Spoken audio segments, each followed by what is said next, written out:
Oh well, it didn't happen. But what did happen is Yokozuna and the Undertaker and what Meltzer would call a bizarre casket match. Um, they're going to start using a chair. There's some choke slams, and eventually, as you might imagine, all the heels run in. Crush, then Kabuki, Tenru, Diesel, Atom Bomb, the Head Shrinkers, Bam Bam Bigelow, Jeff Jarrett. Every heel in the promotion seemingly comes out, and somehow during this, Mr. Fuji gets the urn from Paul Bearer. Meltzer would say, I think Jim Cornette was vomiting during all this. Bear got the urn back and hit Cornette and Fuji with it. Undertaker made a comeback against every heel in the promotion, and we couldn't really explain why it was 10-on-1 with nobody coming to help him. Yeah. Finally, Yoko gets the urn from Bear, knocks him out, and Undertaker. We've got this big green smoke effect coming out. Bigelow, Samu, Fatu, they're all coming off the top on the Undertaker. They get him down in the casket, start wheeling him down the aisle, and then the music plays and the lights go out and then back on. On the video wall, we see a message from the Undertaker, direct from inside the casket, where he's pretty much saying he's about to die, but his spirit lives on forever, and eventually he'll be back. And he closes his eyes as if to die, according to Dave Meltzer. And the video then shows the Undertaker's spirit leaving his physical body, and a special effect showed him levitating in midair and finally raising to the heavens with his arms spread wide, a la the crucifixion. This is not sci-fi. This is professional wrestling in January of 1994. Wow. I got a feeling, Conrad, you didn't like it. As a kid, I'm sure this was the coolest thing ever. But I'm just thinking to myself, Jim Ross used to sit around and call, Jack Briscoe matches. Yeah. And now this. And I understand it's sports entertainment, heavy on the entertainment. Yeah. But what did you, as a grown adult man who loved this industry, think of this over the top spectacle of a performance, I guess? Wasn't crazy about it, Connie. Wasn't crazy about it. It just wasn't my cup of tea. Now, was it executed well? Was the production elements there? Did the images match up with what creative wanted? I think it did. So in that regard, it was very well done. It just wasn't my cup of tea. I just wasn't ready to, you can only eat steak so many times, and till you want chicken or fish or something. So I wasn't crazy about it, but I was impressed with the execution. The production elements were stellar, no doubt. I mean, listen, if this is your sort of thing, it was executed wonderfully. Yeah. But my goodness, I mean, I know that not everything on the show was for us. That was for the kids, but goodness gracious. It was Broadway. It was Broadway, Connie. That's what it was. And, there's singing and dancing going on. It was Broadway.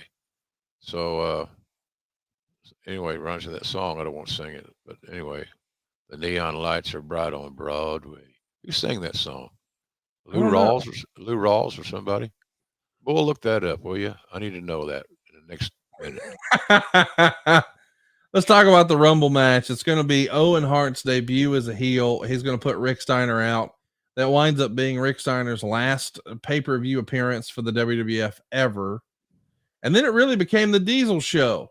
Bart Gunn, Scott Steiner, Owen Hart, Kwong, Bob Backlund, Billy Gunn, and finally Virgil. So Diesel is going to leave this show as an over babyface. But this Diesel spot where he just dominates, I mean, this became a thing, from this point forward, when we see a guy sort of run the table. This is the show they always refer to as being like the first one like that. And when Diesel is thrown out, the Shawn Michaels story is planted, where he really did nothing to help Diesel at that point. Eventually Lex Luger comes out, but not to a big pop.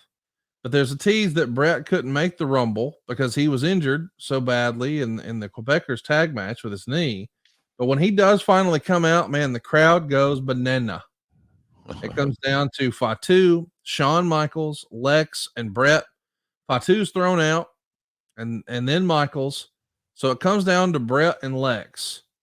And 24 seconds later, They both take a bump out of the ring, and there's mass confusion about who won. I thought this was done fabulously. They talked a little bit about this with in our clip with Lex Luger earlier at the start of the show. What do you think of the actual Rumble match itself and two guys touching at the same time, and they pulled it off? I think, and by the way, George Benson sang on Broadway. Thanks, Bull. He always comes through, Conrad. He does. He's a dandy. Somebody needs a pup out of him. I thought it was well done. I love the creative finish. The simultaneous touching, thought was very well done. Hard to pull off. And I don't recall, and I was in the building all day, I don't recall those guys rehearsing it. As like Lex had alluded to that. Yeah. They verbally, I'm sure, talked it through. But as far as going out and doing a dress rehearsal and taking all the bumps and all that stuff, I didn't see that ever happening. So that was quite the feat. No doubt. There's 4 feet right there. It's quite the FEAT. And I thought it was a very unique finish. And it really, I think, said to everybody, if you look back at it in hindsight, the Lex Luger experiment was coming to an end, and the Bret Hitman Hart run, accelerated run, was getting ready to start. So, but I think just to hedge the bets and keep and try to get something out of the Luger situation, because WWE has put a lot of time and effort and energy in promoting Lex. He worked hard to make it work. The Lex Express must have been a pain in the ass to be saddled to. I can only imagine. It just he as good a guy as Luger is and was and is, and as great as he looked, he just never quite connected with the audience. So you have to wonder, why was that? Right. Maybe he needed more opportunities. Maybe he needed to have a brighter light shined on him. And maybe we needed to not force feed him into the audience's psyche. Maybe. It's just hard to say. In hindsight could be a lot of things. The Observer write up says that he got blown up. Dave got blown up by negative feedback. He expected it to be a near 100% thumbs down. A lot of people saying it's one of, if not the worst pay-per-view ever. Do you think the confusion over the finish is what spoiled it? I mean, we saw a great match and a great story with the Hearts. The Tatanka match, I could see, whatever. Yep. The IRS match, I could see. The undercard was not strong. Was not strong, Connie. I don't know that if I was booking house shows, would have put any of those matches, with the exception of Taker and Yoko match, on a show. It's just cold matches, and they had no sizzle, no pop. The talents were strong. I mean, they all had success, but not in this positioning, not at this point in time. So, but I didn't think it was. I thought that the Rumble match saved its ass, saved the show's ass. I really did. And looking back at it today, I'm just as convinced that's the case as not.